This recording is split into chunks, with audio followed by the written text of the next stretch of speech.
బేబీకి 4 డేస్ నుంచి ఫీవర్ వస్తుంది సార్. ఫుడ్ ఏం తీసుకోవట్లేదు. మేము టీతింగ్ ఏమైనా వస్తుందేమో అని ఇంటి దగ్గర ఆగిపోయాం.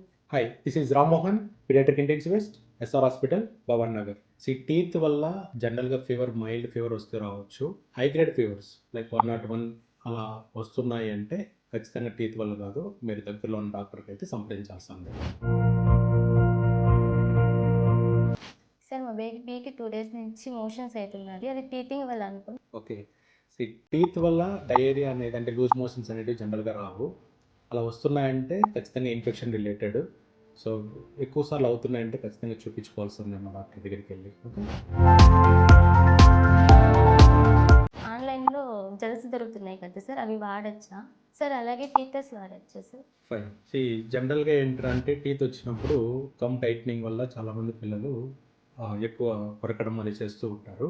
టీతర్స్ అనేది నాట్ అడ్వైజబుల్. అలాగే ఆన్లైన్లో దొరికేటువంటి జెల్స్ కూడా నాట్ అడ్వైజబుల్. ఎందుకంటే వాటిలో బెంజోకైన్ అండ్ లిగ్నోకైన్ అనేటువంటి సబ్స్టెన్సెస్ ఉంటే అవి not good for the health అనమాట. సో డియర్ పేరెంట్స్, టీత్ని బ్లేమ్ చేస్తూ హై గ్రేడ్ ఫీవర్ ఉన్నా కానీ లేదా లూజ్ మోషన్స్ అవుతుంటే మాత్రం అలాగే ఇంట్లో ఉండిపోవద్దండి. సో ఖచ్చితంగా దగ్గరలో ఉన్న డాక్టర్ దగ్గరికి వెళ్ళి చూపించుకోవాల్సిందే. అలాగే టీతర్స్ కానీ లేదా జెల్స్ కానీ టీత్ వచ్చేటప్పుడు నాట్ అడ్వైజబుల్. సో వాటిని అవాయిడ్ చేస్తే మంచిది. Thank you.